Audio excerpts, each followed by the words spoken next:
So wholesaling is probably about 20% of my real estate business itself. I'm primarily a landlord. I've rehabbed a bunch of houses. I've done some new construction. I've developed some multifamily buildings, and I've syndicated large commercial deals in a couple of markets. That's a very new part of my business, so we'll probably circle back towards the end and kind of cover some of that stuff. But in terms of the real estate, buy and hold has always been a huge part of my business. It still is now. And that's really what I focus on. Wholesaling has always been, or at least started as, and then continued to develop as sort of an offshoot of the deals that I didn't want almost. So we built a huge pipeline of stuff that looked interesting. I didn't even know what wholesaling was back in the day when I got this business off the ground, the landlording business. And ultimately, I had someone explain to me how, an attorney explained to me how I could profit from these deals I negotiated but didn't want. And we can get back to why I didn't want them at some point when we talk about when I got into the market, or the landlording business, and the point in the real estate market it was, and all that kind of stuff. But so that is the real estate stuff. Real estate has been a springboard to allow me to invest in a lot of other businesses that I otherwise probably wouldn't have had either the time or resources or network to get involved with. So I'm involved in some other things, ranging from medical cannabis to charter fishing to all kinds of stuff. Ultimately, most of these businesses are tied to some sort of real estate. That's just sort of how I structure deals and how my brain works. But there are some creative businesses that I've built over the last few years. And again, thanks to real estate. If I hadn't learned the passive cash flow model and how to build a team around wholesaling, I don't know that I'd be there. So that is sort of a pretty quick snapshot of where I'm at now. It's taken me about 10 years to get here. I bought my first couple of rental properties right out of college about 10 years ago.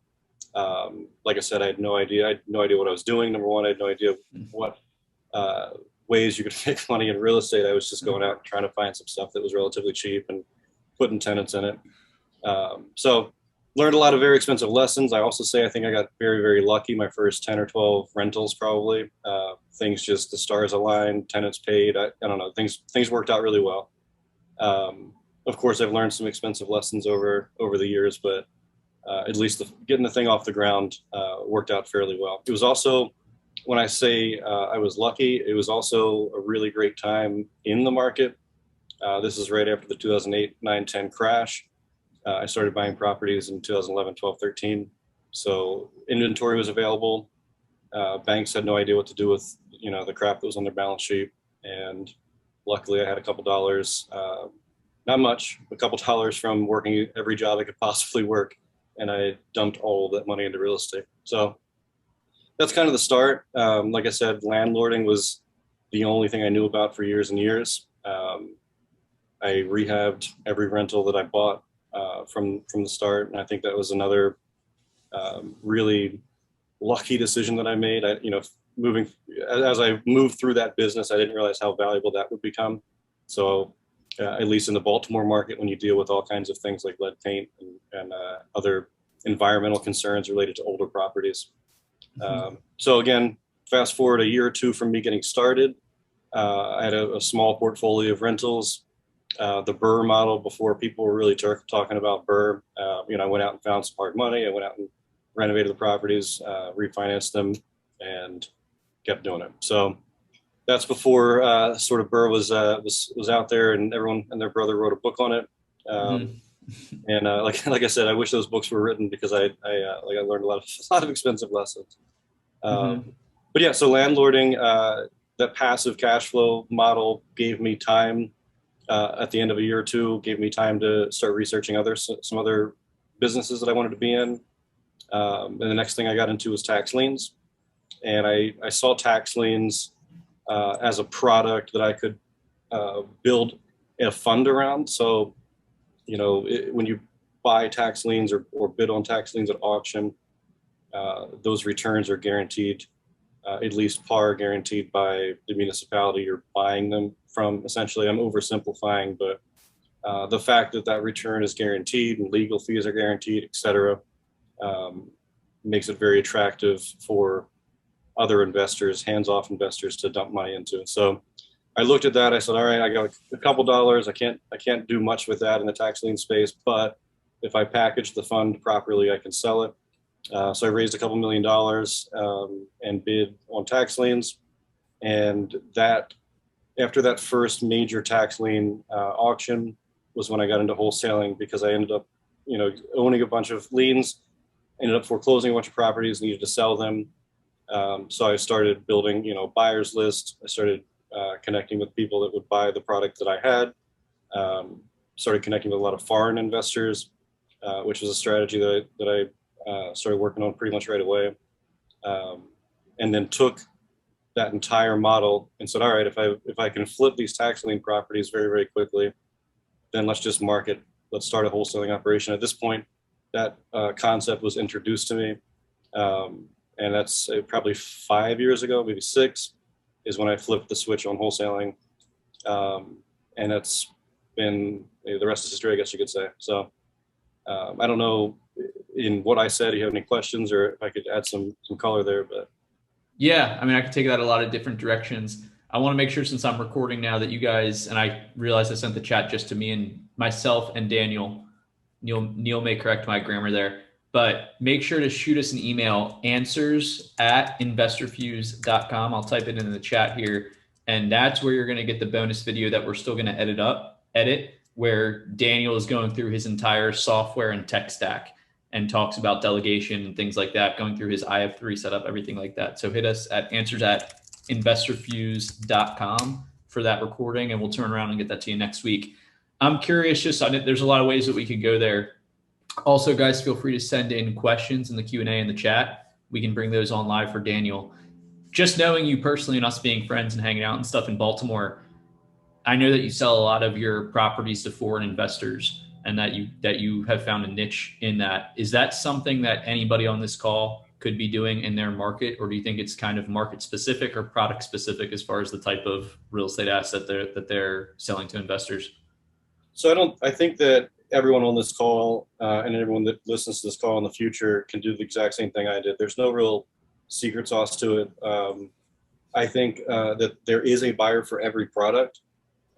I've just found that cash flow products have more buyers. So the funds that I've worked with, the foreign investors, whether they're single or trusts or families or whatever, everyone that I've worked with has been more on the cash flow side of the game than flipping or buying whole land or whatever it is. So, I mean, I've connected with hundreds and maybe thousands of funds that are based overseas, and 95% of them want cash flow real estate. So that is just the direction that I continue to go. I'm sure if I started a land flipping business, I could find a buyer for that product. I'm sure I could find institutional buyers for that product. It's just not as simple as, for me anyway. I'm sure I have friends that flip land that would probably kick my butt saying that. But the way that we flip occupied cash flow positive rental properties is just so simple. That's kind of what I stuck with. But yeah, everyone on this call, I mean, the way that we started was, but it was before team, I guess. The way that I started was just on LinkedIn. I mean, I'd spend my evenings on LinkedIn. I'd think about what time zone these folks would be in. I'd be up at 2 a.m. and messaging funds in Israel and Turkey and everywhere else, and just kind of figure out what I can get out of it. So if someone has specific questions about interacting with funds or institutional buyers, I'll be happy to answer. But I think the big thing is just don't be afraid of connecting with an institutional buyer. There's nothing different about an institutional buyer than a civilian buyer, except the institutional buyer often acts way quicker than a civilian buyer. So I don't know if that helps at all, but feel free to pump through the questions. But yeah, the short answer is just network. It really is it. And don't act like you're the genius in your market if you're not yet. You know what I mean? So basically offer to help, figure out where you can add value, and then grow the business from there. Don't shove the business in someone's face and kind of hope you make money with it. So good. That was for sure my approach. Cool. Good philosophy breakdown, and also resource with LinkedIn. That algorithm for LinkedIn is really interesting, guys. If you notice on like your Facebook feed or your Instagram feed, you may have X amount of followers, but you may be following X amount of people, but you're only going to see a small portion of posts and stories that go on just because there's so many people that are on those platforms, Facebook and Instagram. LinkedIn almost has like I guess you could say a problem where it's the exact inverse, is that when you look on a LinkedIn feed, you're going to see posts that are 3-4 weeks old, and you're going to see stuff that just your connections like and comment on the post, because it's the inverse. There's a lack of posts for the amount of your feed. Right. So LinkedIn is a great like blue strategy thing. We haven't done anything too tactical on there. The last few months I've been sharing the podcast and everything on there, and bits on there. And I personally share some podcast posts that go on there, but that is a great place to network. And I know Daniel has made a killing and a very nice network of some foreign and overseas buyers that he sells properties to on LinkedIn. So one good takeaway from you guys, and it sounds like it's a little bit market specific. There's a buyer for everything, but it does sound like if you can have something that's a cash flow opportunity, that may be most appealing, at least for the buyers that Daniel has been seeing in his career in Baltimore. Yeah, I mean, in terms of market specific, if you're, we've done business in Long Beach, California, where the cash on cash returns 3, 4, 5%. That's a deal that I would never do, but there's a buyer for it. The problem is, for me anyway, it costs too much to get that deal. So if I can be in markets like Baltimore or St. Louis or Pittsburgh, and I can buy and sell 15, 18, 20% return properties and have a 3x, 4x, 5x spread over stuff I could sell in a 5 cap rate market, then I'm not going to spend a lot of time in a 5 cap rate market. The good thing about everyone's on this call is they're already on the internet, because we're sitting here on a Zoom call. So they're not limited to their market. You know what I mean? If you're not in a great cash flow market, there's nothing stopping you from marketing your services or your company in a market that does cash flow well. So, And the other thing I'll say about networking, at least at that level, at the institutional level, there is no shortcut. There really isn't. I use a lot of automation in my business. Networking is something that I don't use any automation in. So I don't, for seller marketing, fine. I'll send millions of text messages and emails and whatever else.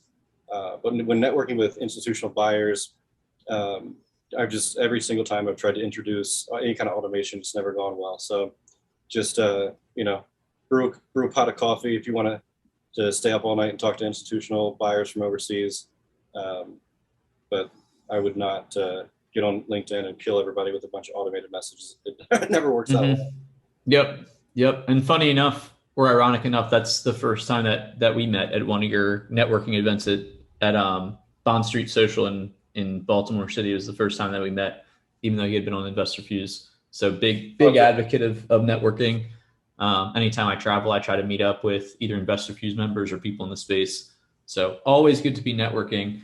I want to get an idea kind of the wholesale business, just to kind of paint a picture. And we can talk now, when COVID started, the last 2 to 5 years, kind of paint a picture of the whole operation so that people have full context, and we can kind of dive into what you think your strengths are and the most value that we could extract from you, from people listening to on this call, which are pretty much like established wholesaler investors on this call.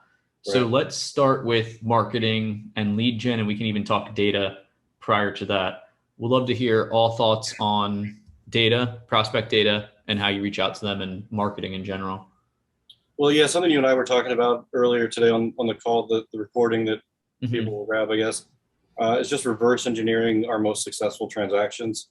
Super simple concept, but in any market, again, we're in 23 markets. I've done deals in 23 markets in the United States. Right now, only actively marketing in about 5 of them. So we have a social media presence in all of those, every single market. We have static web content in every market, some video marketing, some social media marketing, but the budget is super thin. Most of that business is just to network with buyers and then sell referral deals, whatever comes. So, and that's produced really well for us over the years. I mean, I've spent a lot of time and energy sort of maintaining those social media networks or whatever, but in the grand scheme of things, it's paid off very well. In the 6 markets now, if you count Charleston, South Carolina, in those markets where we're spending real money, we're just looking at the most successful deals for whatever time period it is. So right now with the market, call it hot or we'll call it whatever you want to call it. I call it crazy, just in terms of the prices in most of the markets we're in that are being achieved. I don't quite get the return. I don't quite get much other than the interest rate is low. So people have more buying power.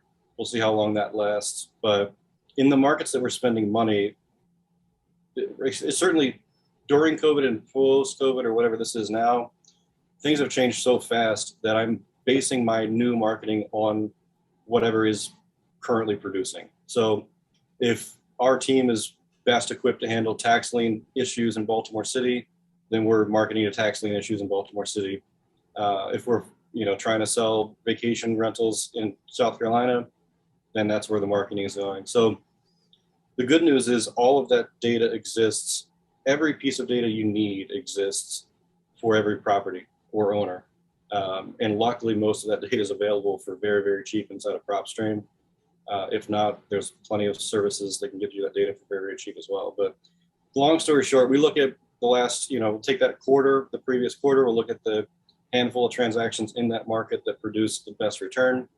And assuming there's no anomaly, meaning we just got some really great deal on some property that we shouldn't have gotten such a good deal on, then if there's some sort of pattern, then that dictates the next quarter of marketing.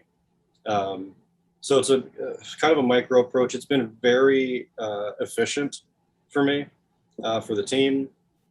We don't spend, the budget isn't huge. 2 years ago, the marketing budget was 10 grand a month.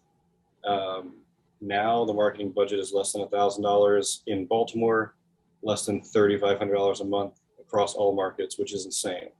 And we're still pulling deals out of that.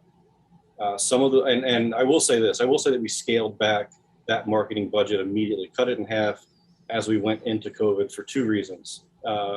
One, I was a little burned out with what I was doing in that moment and wanted to take a little bit of a creative break from wholesaling. So I kept the very small team that we had, kept my small pool of very consistent buyers happy, and the business did really well. But we didn't spend a whole lot of money on marketing. What we did do is really analyze that marketing well and keep that same budget, but increase the return significantly. So we're still way less than $5,000 a month in marketing, and we're way more than 15, 20xing that every month in those same markets. So I don't know if that helps with data. It's not super helpful, I guess, in terms of what we're looking for. But like I said, every market is different. If someone wants to jump in and hit me with what their market is, I'm happy to share some insight. But like I said, my strategy in Baltimore, I know the tax sale business in this city like the back of my hand. So that's, and I've trained as many of my team members as I possibly can on that. And that's what my network is. So that's what I'm equipped to handle. Those deals get done really, really quickly. In South Carolina, or even in, Richmond, Virginia, I'm not involved in the tax lien business at all because there are no tax liens, obviously, in Virginia. They're deeds, and I'm not going to show up to auctions, over and over and over again until I get a property. So I can't really scale that. And I don't want to put boots on the ground. So every market has a little bit different strategy. You really got to think about, number one, what you want to do. Number two, does your market fit your passion, sort of? You know what I mean? If your passion is tax liens and you live in Richmond, then maybe you should invest somewhere else. Live in Richmond, but invest somewhere else. So, like I said, reverse engineer successful transactions, and then adapt your marketing strategy / data analysis strategy to the market that you're currently operating in. So good feedback for sure. And that's one thing, guys, just because Daniel has done transactions in so many different markets, that's why a lot of his answers, I'm assuming, are going to be kind of like that. Like, hey, there's not one cookie cutter list you're going to pull off PropStream or one certain demographic of seller you should go after. The simple logical breakdown that he gives of just kind of analyzing what's worked and then trying to go after that type of property, seller, situation, whatever it may be, is, like I said, logical and simple, but something that has worked very well for him. Yeah, I'll jump in and say that the deal we were talking about earlier today on the call, a Park Heights property, it's been in our lead flow or, lead pipeline for 2.5 years now, was a tax sale property, a tax lien property. It had every issue that I've ever dealt with in Baltimore, like receivership, tax sale, a couple of foreclosures, tons of judgments on the seller personally. And that thing just bounced around, 3 or 4 wholesalers, an agent or two. And the whole time my team was equipped to handle it. We knew what the numbers were. We just couldn't, meet somewhere in the middle. And then ultimately the seller and the lender, the attorney for the lender, called us up and said, hey, can you try to figure this thing out? And 2.5 years later, we got it for the number we needed it for. And everyone was happy. The whole thing got done. And at the end of the day, a lead that cost us about $150 put $27,500 in the bank. So if, that's follow through or follow up, super, super important, but also knowledge of whatever problem you're trying to solve is super important as well. And if you don't have a ton of knowledge yet, fine. Hopefully you're going and getting that knowledge. But in the meantime, probably focus on high equity stuff, or maybe some niche lists that are a little bit easier to figure out than complex receivership issues or whatever it is. I figured it out on my own, so you can too. It's not that complicated, but you just have to kind of sit down and figure out how your market operates, how the court system in your market operates, and who all is involved in making sure that transaction actually closes.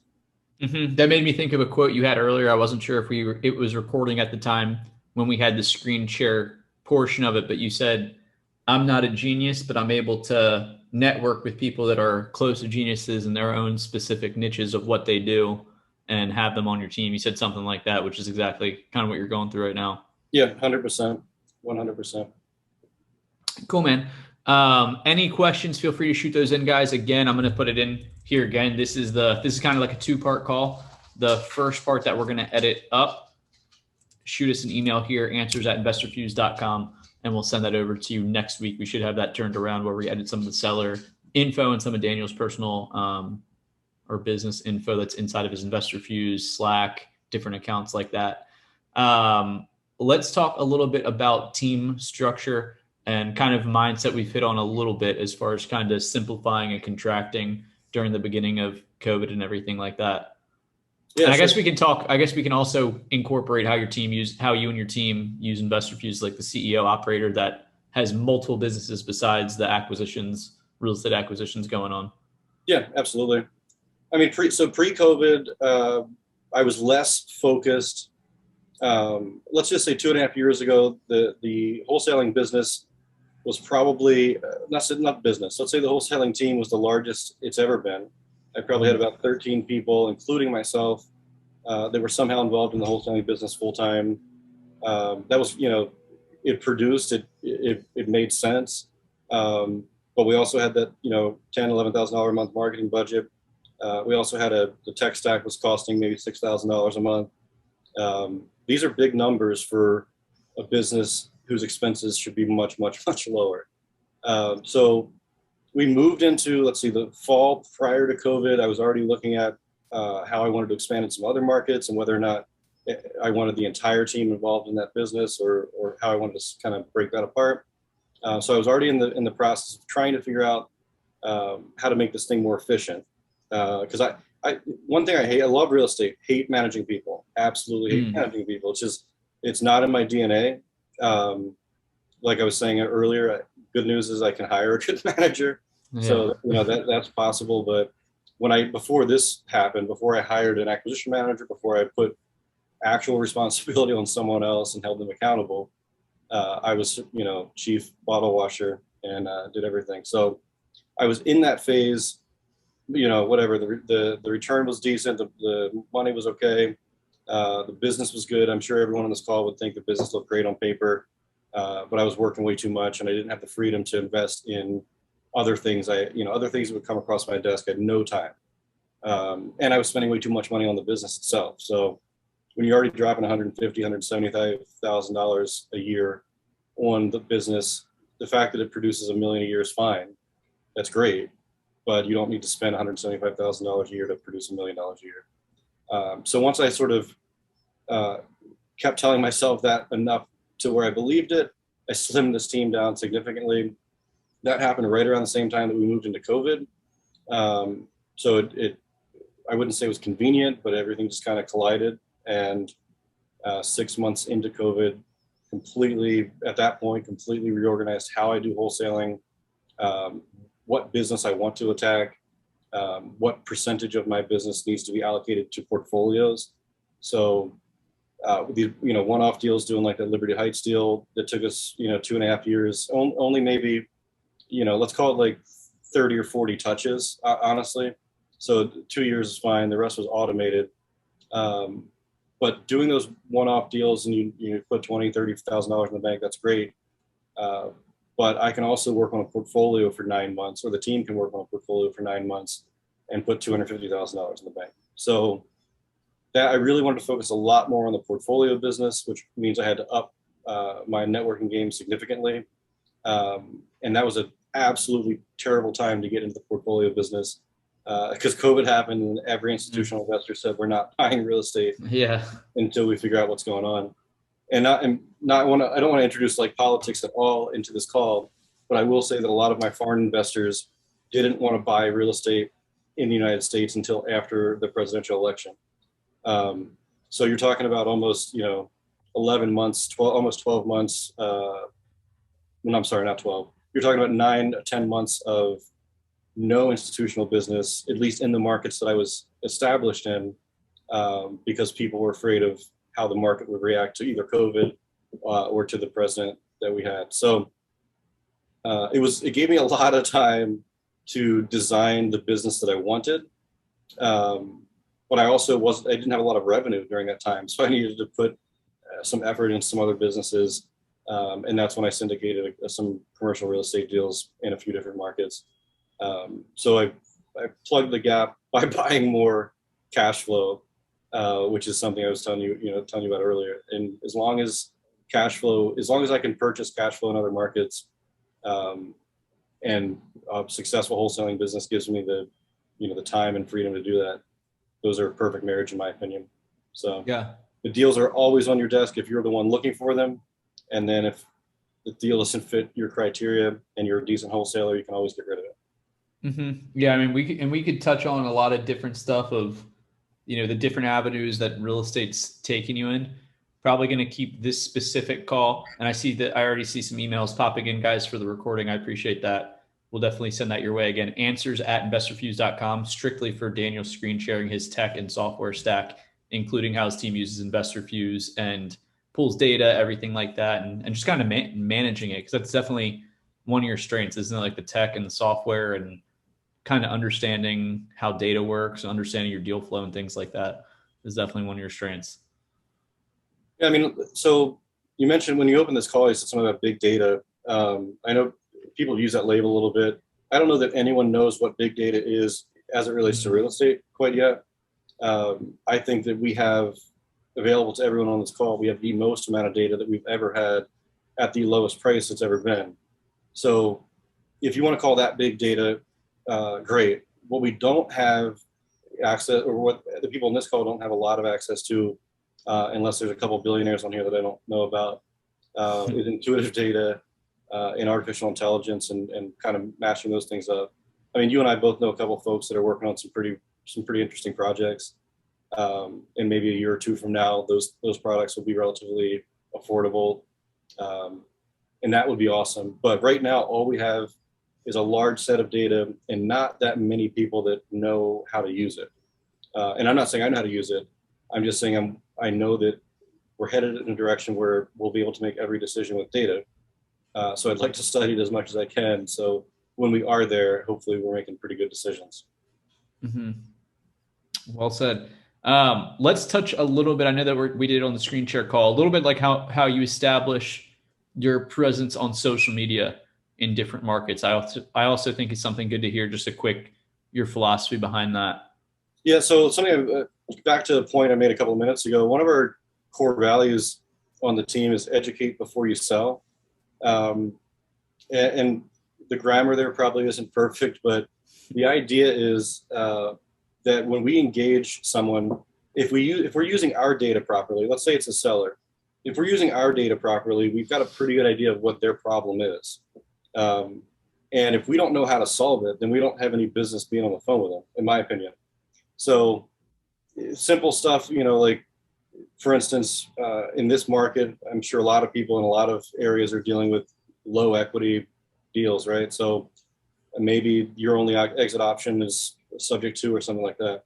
If that's your only exit and you don't know how to execute a subject to agreement, then you should probably take a week off and go figure out how to execute a subject to agreement. Mm-hmm. But yeah, I don't know exactly how to make a suggestion in terms of the direction people should go. I just think if you look at that core value, educate before you sell, and you make that a theme in your cold calling or any prospecting, including lead gen, you're going to have better relationships with your sellers. You're going to have better rapport right out the gate, and you're not going to struggle to maintain that relationship. So no matter if you think you know what the exit is, which you should, if you pull a list, you have the data to tell you what you think the problem is. And if you don't know how to tackle those problems, then you should fix that problem first, or work on a different list. Mm-hmm. But that's sort of my philosophy behind starting a relationship with anybody, a seller, buyer, industry contact, lender, financier, doesn't matter. Start the relationship by adding value, by educating your counterpart or whatever it is on whatever, trying to come together and meet in the middle instead of pulling them to you. You know what I mean? Mm-hmm. So a lot of times, and I'm guilty of this in every level of prospecting. You just go out there, you make thousands of phone calls, and you kind of cast a wide net and pick up whatever falls. That works really well for some people. It works really well for some really, really large shops. I don't want to be a large shop. I've had 10, 12, 13 team members before. I've got 5 team members now. I'm much happier now than I've been in the past.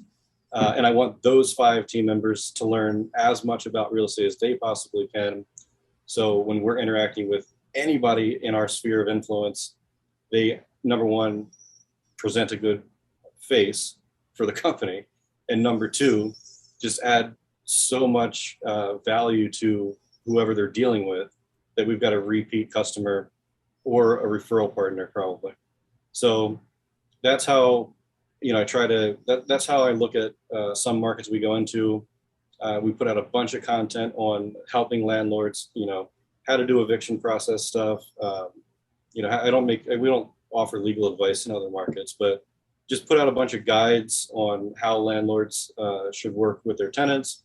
And then of course, at the end of guides like this, there's always the option to just sell your house to me if you don't want to do all this. Mm-hmm. So that's really been the best marketing, at least with cash flow real estate, the whole landlord business. That's been the best marketing for us, that philosophy. If you want, remind me, I'll make a note. I'll send you a couple of PDFs on some of that marketing. It's kind of raw, but you can email that out to some of the folks if you'd like. Okay. Yeah, that'd be awesome. And that content goes out a million different ways. I mean, the cheapest way is just to throw it out on blog posts. That's free in most cases. And then obviously there's a million ways to get that sort of content out there. Social media is also free. LinkedIn's huge, whatever it is. But that's really the main philosophy that has driven so much referral business. It's ridiculous. Go out there, you identify a problem, you present a few solutions. It either works or it doesn't. If it does, I'm not saying your solution doesn't work, but either the seller or buyer takes your advice. If it was good and they have a win, and whether you got the property or not, they still won. And next time they have some sort of problem, they're probably going to call you. And that's been true over and over and over again. Mm-hmm. Educate before you sell is great. One of my another InvestorFuse guys, Nick Alarud, and I did an interview, and he has what he trains his acquisitions managers to go out when they go on appointments is instead of focusing to get a contract, go to the appointment trying to get a testimonial. Like that should be your end goal. So I love both of those mixed together. Educating, which is huge, educating to the seller, seeing what their problem is, letting them know their options with, probably multiple options of working with you or referring it out. And then also just kind of have the mental framework and that interaction being like, hey, I want to get a testimony. I want to have good enough service that they, want to give me a testimonial for doing that. So Right. great gives there. Let's hit a little bit on the team structure currently, and then kind of like how they're using the different tools that we went over. Obviously, this is focused on InvestorFuse, but what does the team structure look like currently now that you're happy, have a smaller team, everything like that, less overhead, more net revenue, everything like that, net profit Yeah. rather? So there's me. I'm essentially CEO and disposition until I can find a replacement that wants to network as hard as I do. So, I'm basically I'm overseeing a couple of real estate businesses. Like I said, the landlording is a huge part of it. Wholesaling is about 25% of it. Inside of that wholesaling team, I've got an acquisition manager, Josh, the guy you met last summer.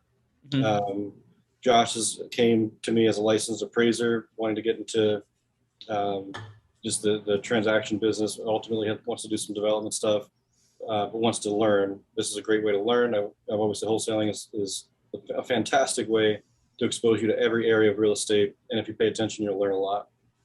So I brought Josh on as acquisition manager about a year ago, a little less than a year ago. Josh is a transaction coordinator. I have two cold callers, one full-time, one part-time. Both are in the Philippines. And the part-time cold caller doubles as like a little bit of an administrative assistant. And the two roles that when I feel like these two roles have been filled properly, then I'll probably throw a party or something, because I'm excited to fill disposition, a sales role, and I'm excited to fill an executive assistant for all of my businesses, kind of a direct executive assistant to myself. And then when those roles are filled, I think this is the team. This is what the team's going to look like for the next couple of years. And then the only thing I'll build is apartment acquisition. So I'm sure I'll add people to the team in terms of apartment acquisitions, but the wholesaling business, we'll focus on exactly what we're doing. We'll focus on the portfolio business. It's very efficient. There's no need to build a sales floor and put 30 people making phone calls. There's really no need for it. And how is your team using InvestorFuse over the years? You've been on all three versions. Oh yeah. So cool. Those things have that's pretty cool. Those things have kind of this is the simplest version that we've been on, obviously. Simple in terms of user interface, people's ability to move through leads, etc. I'm the most happy with 3.0 or 3. Whatever it is now. In terms of how that system is used, every single task, every single communication, phone, or text message, email, etc., goes out through InvestorFuse. Contracts now go out through InvestorFuse. So everything from lead input. So a form gets filled out, the phone rings, whatever it is, or cold calling. Everything from lead input to transaction coordination is handled inside of InvestorFuse. If there are things that InvestorFuse can't handle because of development constraints or updates haven't been pushed out, the features aren't available yet, those automations are built into Slack, and that's honestly, it's pretty much it. Between Slack and InvestorFuse, I think I could almost run this entire business if someone just gave me data. So. Great quote there. The last thing I have kind of is like the guide point posts or bullet points to touch on is dispositions, which we've already touched on a good bit, but what does the dispositions process look like now? I know that you're able to just call up from your networking efforts. It's relatively easy sells, just kind of going through the numbers, expected cash flow, things like that. You're looking to eventually outsource that. But what does the whole dispositions process look like right when a deal goes under contract? So if you're not keeping it as a rental. Yeah, sure. So if it's something we're wholesaling, as soon as it goes under contract, immediately there's a whole list of tasks that InvestorFuse pumps out. We sort of customize those tasks in InvestorFuse. That goes out across the team. The acquisition manager handles a couple things. The transaction coordinator handles a couple of things. And then one of the virtual assistants handles sort of the mass marketing of that property. So, MailChimp sort of email list stuff, larger bulk mailing stuff, social media stuff. That's all handled by a virtual assistant. Fortunately or unfortunately, most of the deals we sell is still the result of me picking up the phone and calling someone I've done business with, or whatever it is. Or even sometimes someone will see that we've posted something on Facebook and they'll unfortunately call my cell phone number directly. So at some point in the next couple of years, when I retire, I'll probably need to change the cell phone number. But so that's the process. A lot of it is handled by a virtual assistant or with some automations. But probably 50% of the time, I'm still personally involved in the sale of that property. And I say this for two reasons. One, it reminds me that I'm not where I want to be exactly.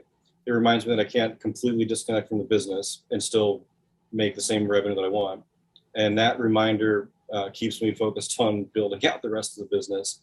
And then two, it's sort of a reminder to the team to keep networking, because a lot of times, you know, the way that commission structures, I'm not going to steal commission from the team, but a lot of times if the buyers are mine and they're calling me, more than 50% of the time, then that tells me that the team needs to step up their game on networking with buyers themselves, and at least making that impression the same way that maybe I did some other time. So that's the process. Like I said, I'm still very, very involved in it.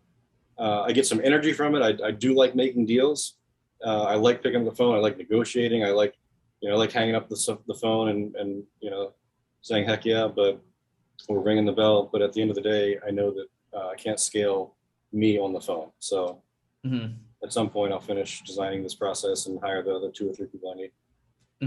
One thing I've come to peace with in my own life, as far as just business things, personal things, is like everything is not going to be perfect. Like I don't think there's ever going to be a situation, personal, business wise, where everything you're looking to do is perfect. Right. And I think it can bring peace to people. And we have some Academy members on this call as well, live. Even someone that's high level like you, has 10 plus years experience in real estate, is involved in other businesses.